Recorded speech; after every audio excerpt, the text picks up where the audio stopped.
네, 안녕하세요. 경제 읽어주는 남자 김광석입니다. 반갑습니다. 부채의 덫 중국, 또 중국의 덫 한국이라는 주제로 갖고 왔습니다.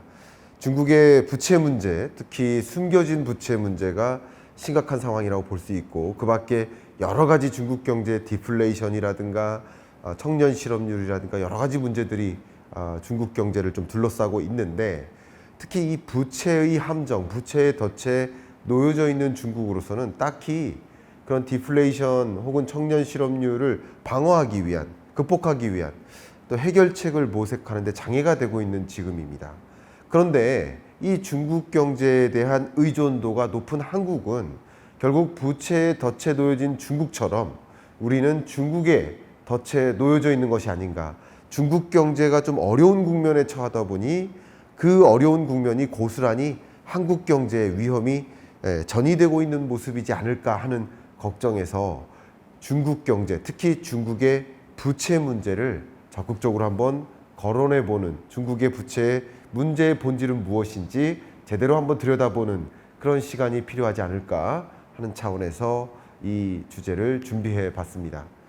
중국 경제가 굉장히 어려운 국면이에요. 어려운 국면인데 더군다나 이 거대한 부채를 짊어지고 나라 살림살이를 또 운영해야 되는 그 측면에서 또 그 회복이, 또 실업률 극복이 좀 더디고 어려운 것이 아닌가, 이런 생각을 해볼 수 있을 것 같아요. 최근에 이 징즈르비오라는 굉장히 유명한 중국 언론에서 이런 사진과 함께 기사가 났습니다. 특히 이런 중국 단어가 떡하니 등장했는데, 이걸 이제 제가 잘 몰라서, 제가 한자에 매우 약하거든요. 그래서 중국 출신의 이제 한국 유학생한테 이제 물어봤습니다. 이걸 뭐라고 해석하면 좋겠느냐.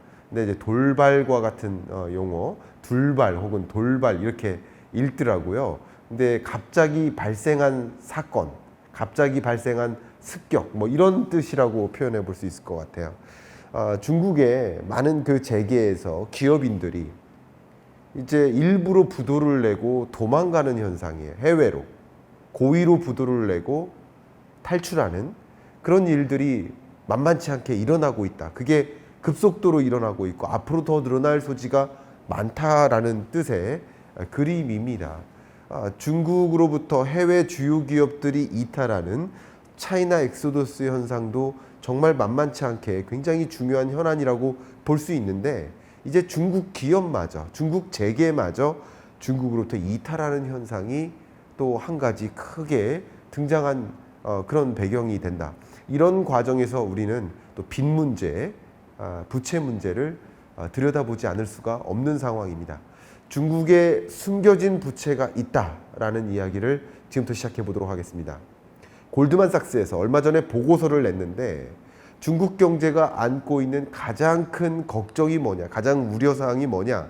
역시 구조적으로 중국은 미국과의 이 전쟁, 미중 패권 전쟁, 그것이 가장 큰 현안이다, 가장 큰 구조적인 문제다라고 보고 있습니다. 근데 그 두 번째 문제를 뭐라고 보고 있습니까? 보시는 것처럼 로컬 가버먼트, 지방정부, 지자체의 부채 문제, 특히 implicit이라는 표현을 썼어요. 이게 숨겨져 있다, 암묵적인 부채다. 공식화된 부채가 아니라 숨겨져 있는 암묵적인 빚이다. 지방정부의 숨겨진 부채에 문제가 있다라고 생각하고 있는 것입니다.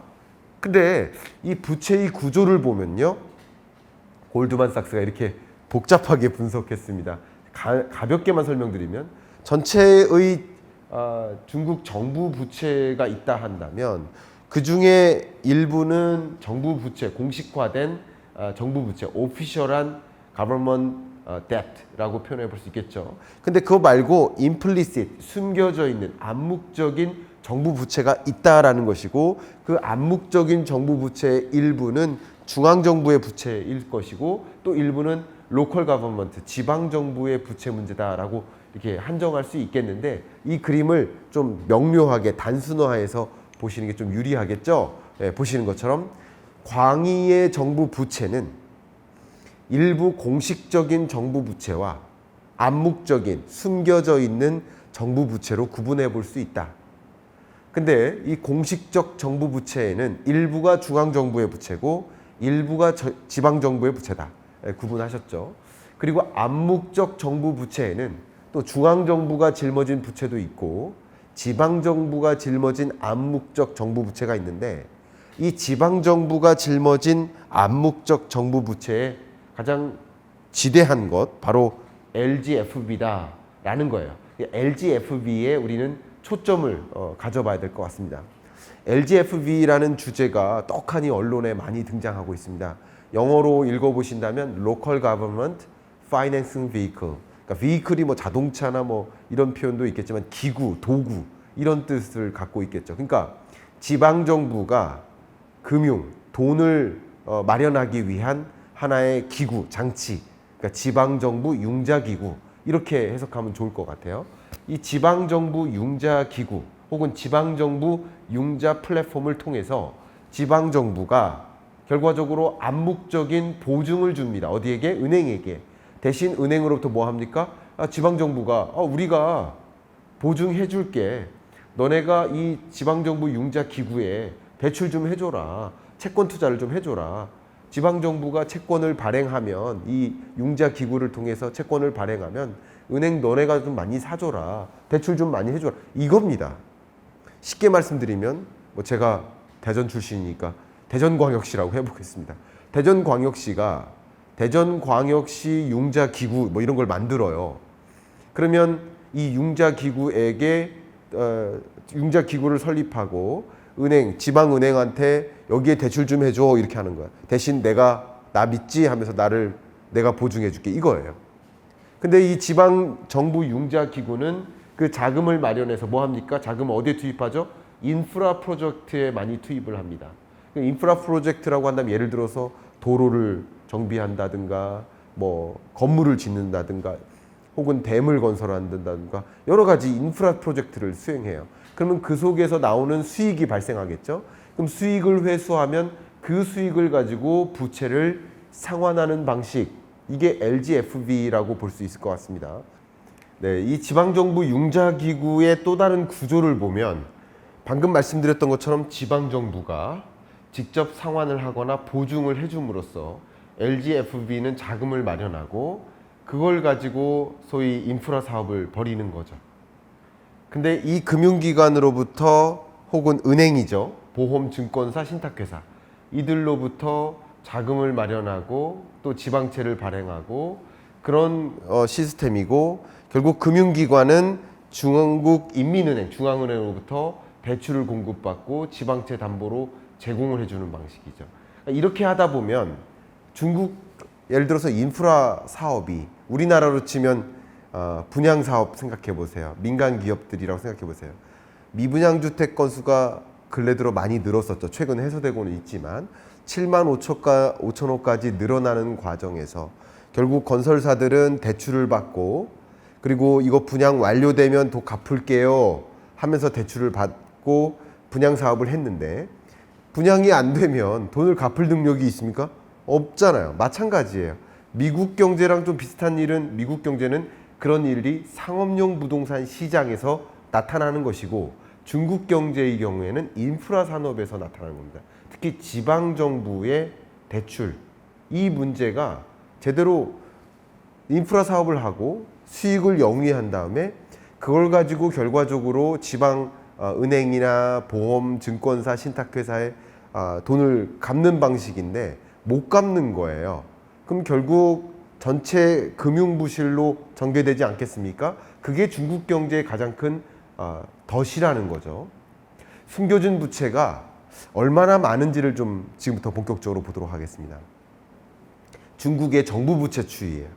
정부 부채에는 일부가 중앙정부의 부채, 또 일부가 지방정부의 부채.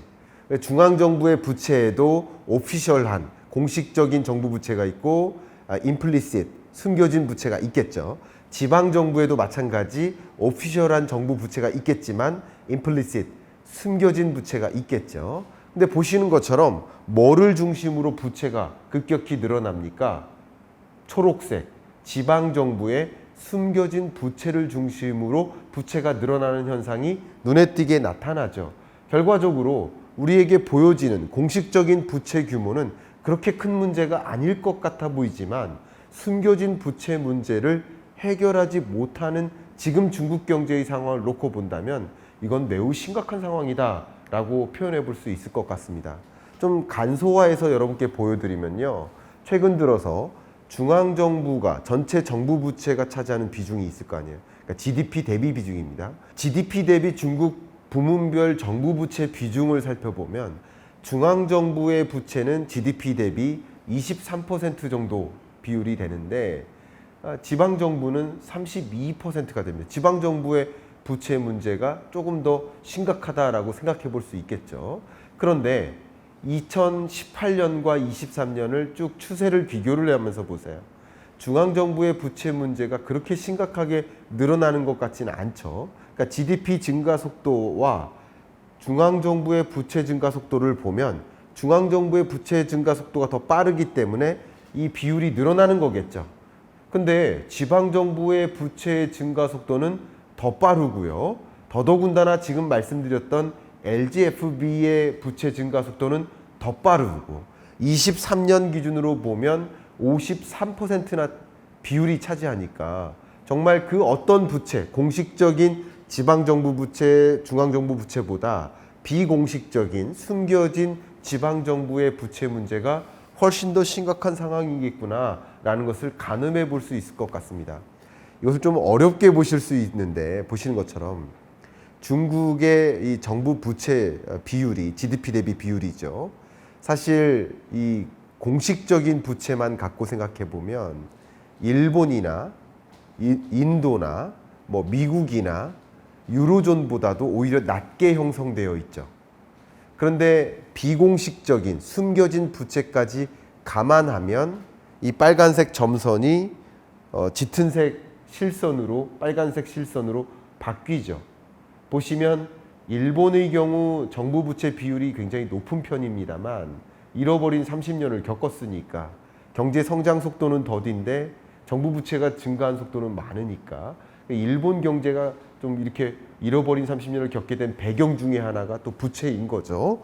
그런데 일본을 제외해 놓고 생각해 보면 그 어떤 나라보다 미국이나 유로존이나 인도 이런 주요국들보다 중국의 이 정부 부채 비율이 빠르게 늘어나고 그 레벨도 훨씬 높다라는 것을 추세적으로 확인할 수 있겠죠. 그러면 중국의 이 숨겨진 부채가 상당한 문제겠구나. 숨겨진 부채를 제외해 놓고 보면 큰 문제가 아닌 것처럼 보이는데 숨겨진 부채를 감안해 놓고 본다면 중국 경제에 좀 심각한 문제가 있겠구나 라는 것을 진단해 볼 수 있을 것 같아요. 실제 LGFV, 소위 지방정부의 부채 문제가 심각하다 보니까 여러 지방자치단체들은 심각한 부실 상황에 놓여 있는 것도 사실입니다. 대부분이 그런 것은 아니지만 보시는 것처럼 특정 지방행정부 같은 경우는 상당한 부실 문제가 놓여져 있다 이렇게 해석해 볼 수 있겠죠. 근데 앞으로의 시나리오가 더 중요하지 않겠습니까? 앞으로 어떤 시나리오가 더 중요하냐면 결과적으로 이 fiscal expenditure, 지방정부나 중앙정부가 재정 지출을 하는데 그 재정 지출이 무엇을 위해 한다? 바로 빚 갚는 데 한다. debt repayment. 결국 이런 쌓여져 있는 부채를 갚기 위해 또 지방정부나 중앙정부가 재정 지출을 한다.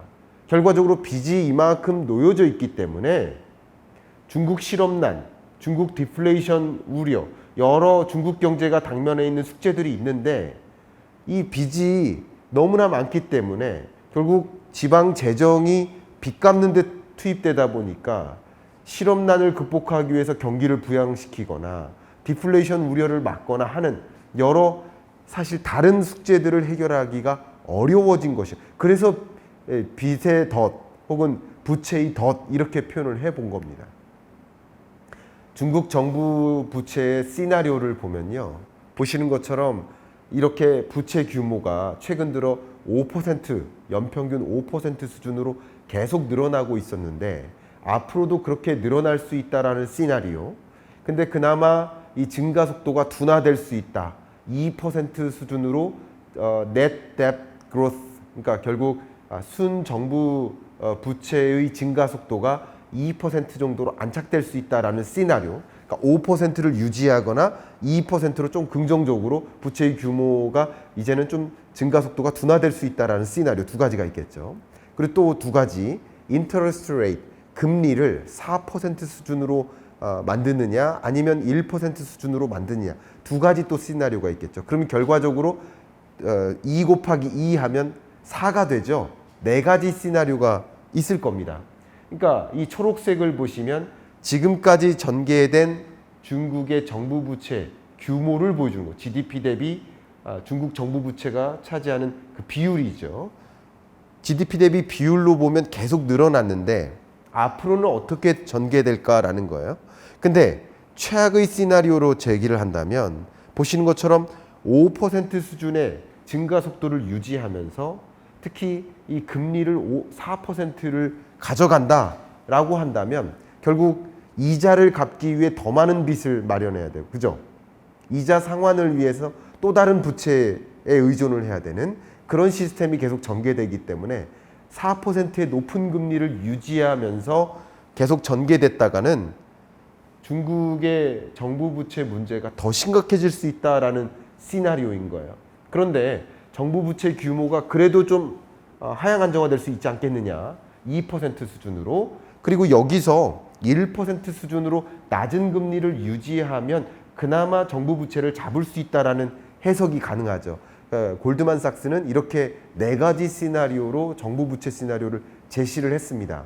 제가 이걸 가지고 해석을 해본다면 중국 정부로서는 그동안 세계적으로 고물가가 등장하고 그 고물가를 방어하기 위해서 높은 금리를 채택했었는데 중국 정부는 상당한 그 고물가가 나타나지 않았을 뿐더러 중국의 이런 정부 부채 문제를 심각하게 고려하고 있기 때문에 금리를 도저히 인상할 수가 없는 여건이다라고 해석해 볼 수 있는 것이죠.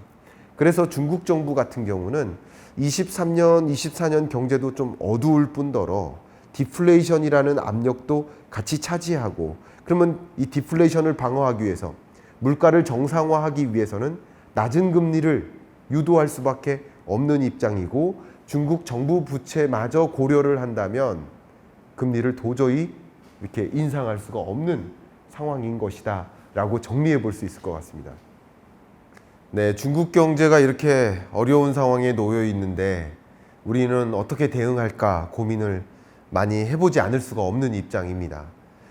제가 앞에 제시해 드렸던 것처럼 부채의 덫 중국이라고 한다면 중국의 덫 한국 아니겠습니까? 중국 경제가 쓰러지면 우리 경제도 워낙 중국에 대한 의존도가 높다 보니까 같이 쓰러질 수 있겠다라는 그런 걱정이 많이 들지 않겠습니까? 그런 의미에서 오늘 이 주제를 다룬 것이기도 하고요. 결과적으로 우리는 어떤 전략을 취해야 될까? 디리스킹 전략이 필요하다라는 말씀을 드려보고자 합니다. 이 디리스킹 전략은요, 디커플링 전략과 좀 구별되는 그런 전략이라고 볼 수 있겠습니다. 디커플링은 예를 들어서 중국 경제가 이렇게 위험에 있어요. 그러면 중국과 결별하자. 중국과 소위 싸우고 우린 미국 손만 잡자. 이게 디커플링이라고 한다면, 디리스킹 전략은 중국과 결별하는 것이 아니라 중국과의 경제적 관계를 놔두고 어떤 중국으로부터의 위험이 전이되는 것을 차단하고, 그리고 중국 이외의 다른 주요국들과 어떤 경제 교류를 활발히 한다든가 공급망을 또 확대한다든가 또 수출 의존도를 높여나간다든가 하는 전략이라는 거죠. 어감상에 굉장한 차이가 있죠. 중국과 싸우고 중국과 결별하고 다른 나라를 찾자가 아니라 그건 디커플링인 거죠. 그냥 디커플링이 아니라 중국과의 관계를 유지하는 전략이며 동시에 다른 나라에 대한 의존도를 높여나가면서 결과적으로 중국에 대한 의존도가 낮아지는 그런 전략적 스탠스가 디리스킹 전략이다라는 것을 말씀드리고, 그런 관점에서 외교적으로 풀어야 될 숙제들이 굉장히 많은 것이 아닌가 이런 생각을 해보고요.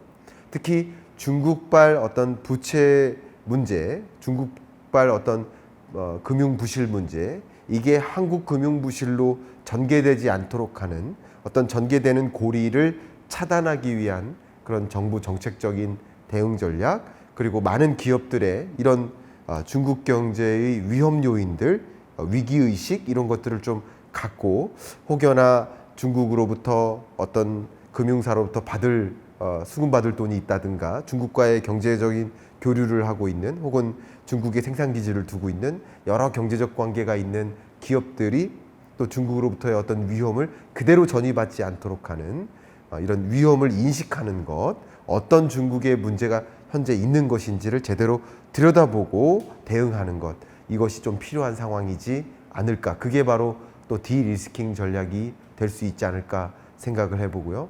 중장기적으로 중국 경제가 좋은 국면에 놓여 있는 것은 또 아니기 때문에 중장기적인 투자 의사결정이라는 여러분의 판단에도 오늘 이야기가 좀 도움이 됐기를 바라는 마음으로 오늘 강의를 마치겠습니다. 감사합니다.